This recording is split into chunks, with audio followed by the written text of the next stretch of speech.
अधिक अनुकूलनशीलता option B, दृढ़ राज्य ऑप्शन सी, जनता द्वारा अधिक सहभागिता ऑप्शन डी, सत्तावाद की कम संभावनाएं। Correct answer. व्याख्या। शासन की एकात्मक पद्धति में केंद्र सर्वोपरि होता है जो कि राज्य राष्ट्र को सुदृढ़ता प्रदान करता है।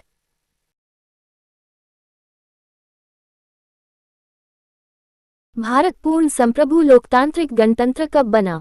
ऑप्शन ए 26 जनवरी 1949, ऑप्शन बी 26 नवंबर 1951, ऑप्शन सी 26 नवंबर 1930, ऑप्शन डी 26 नवंबर 1949।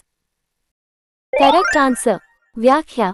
26 नवंबर 1949 को भारत पूर्ण संप्रभु लोकतांत्रिक गणराज्य बना क्योंकि संविधान सभा द्वारा संविधान की उद्देशिका अथवा प्रस्तावना को 26 नवंबर 1949 को अंगीकृत, अधिनियमित एवं आत्मापित किया गया तथा संविधान के कुछ अनुच्छेदों को तत्काल लागू कर दिया जबकि शेष संविधान को 26 जनवरी 1950 को लागू किया गया। 1956 में राज्यों का पुनर्गठन करने से ऑप्शन ए 17 राज्य और 6 संघ राज्य क्षेत्र बने, ऑप्शन बी 17 राज्य और 9 संघ राज्य क्षेत्र बने, ऑप्शन सी 14 राज्य और 6 संघ राज्य क्षेत्र बने, ऑप्शन डी 15 राज्य और 9 संघ राज्य क्षेत्र बने। Correct answer. व्याख्या। 1956 में राज्यों का पुनर्गठन करने से 14 राज्य क्रमशः आंध्र प्रदेश, असम, बिहार, मुंबई, केरल, मध्य प्रदेश, मद्रास, मैसूर, उड़ीसा, पंजाब, राजस्थान, उत्तर प्रदेश, पश्चिम बंगाल और जम्मू कश्मीर तथा 6 संघ क्रमशः दिल्ली, हिमाचल प्रदेश, मणिपुर, त्रिपुरा, अंडमान और निकोबार द्वीप समूह तथा लक्षद्वीप बने। दोहरी नागरिकता निम्न में से किसकी विशेषता है? ऑप्शन ए एकात्मक सरकार, ऑप्शन बी संघीय सरकार, ऑप्शन सी संसदीय सरकार, ऑप्शन डी राष्ट्रपति शासित सरकार। Correct answer. व्याख्या। संघीय सरकार में दोहरी नागरिकता संघ एवं राज्य की हो सकती है। अमेरिका की संघीय सरकार में दोहरी नागरिकता की व्यवस्था है।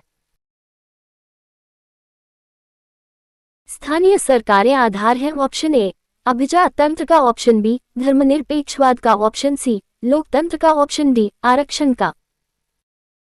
Correct answer. व्याख्या। स्थानीय सरकारों का आधार लोकतंत्र होता है क्योंकि लोकतंत्र को जीवंत बनाने के लिए लोगों की सहभागिता आवश्यक होती है। पंडित जवाहरलाल नेहरू ने कहा था कि गांव के लोगों को अधिकार सौंपने चाहिए, उनको काम करने दो चाहे वे हजारों गलतियां करें, इससे डरने की आवश्यकता नहीं है। उच्चतम न्यायालय द्वारा कितने प्रकार की रिटें जारी की जा सकती हैं? Option A 2, option B 3, option C 5, option D 6। Correct answer. व्याख्या। मूल अधिकारों के उल्लंघन की स्थिति में उच्चतम न्यायालय एवं उच्च न्यायालयों को 5 प्रकार की रिटें जारी करने की शक्ति है। वे हैं 1 बंदी प्रत्यक्षीकरण, 2 परमादेश, 3 प्रतिषेध, 4 अधिकार प्रच्छा, 5 उत्प्रेषण। अभियुक्त को नमूना हस्ताक्षर करने के लिए बाध्य करना क्या माना जाता है?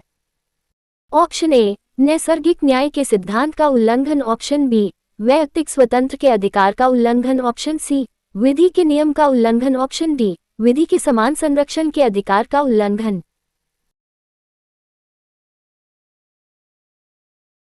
Correct answer. व्याख्या। अभियुक्त को नमूना हस्ताक्षर करने के लिए बाध्य करना वैयक्तिक स्वतंत्रता के अधिकार का उल्लंघन है। भारतीय संविधान के अनुच्छेद 20(3) के अनुसार किसी अपराध के लिए अभियुक्त किसी व्यक्ति को स्वयं अपने विरुद्ध साक्षी होने के लिए बाध्य नहीं किया जा सकता है। निम्नलिखित मौलिक अधिकारों में किसको निवारक नजरबंदी अधिनियम द्वारा नियंत्रित किया गया है?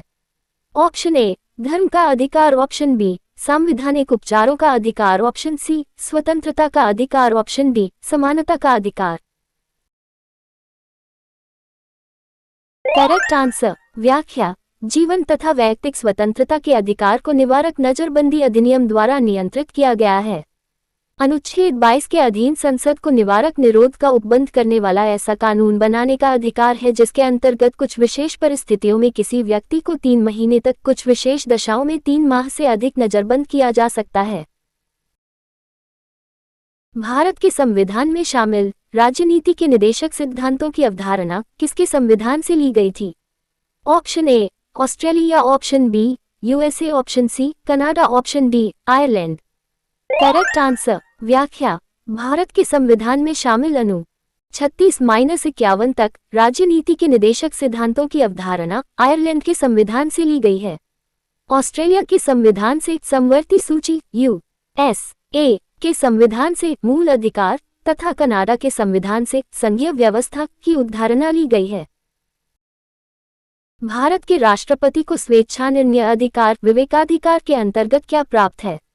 ऑप्शन ए वित्तीय आपातकाल घोषित करना, ऑप्शन बी किसी राज्य में राष्ट्रपति शासन लागू करना, ऑप्शन सी प्रधानमंत्री की नियुक्ति, ऑप्शन डी मुख्य चुनाव आयुक्त की नियुक्ति।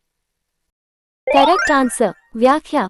भारत के राष्ट्रपति को स्वेच्छा निर्णय अधिकार विवेकाधिकार के अंतर्गत प्रधानमंत्री की नियुक्ति करने का अधिकार प्राप्त है।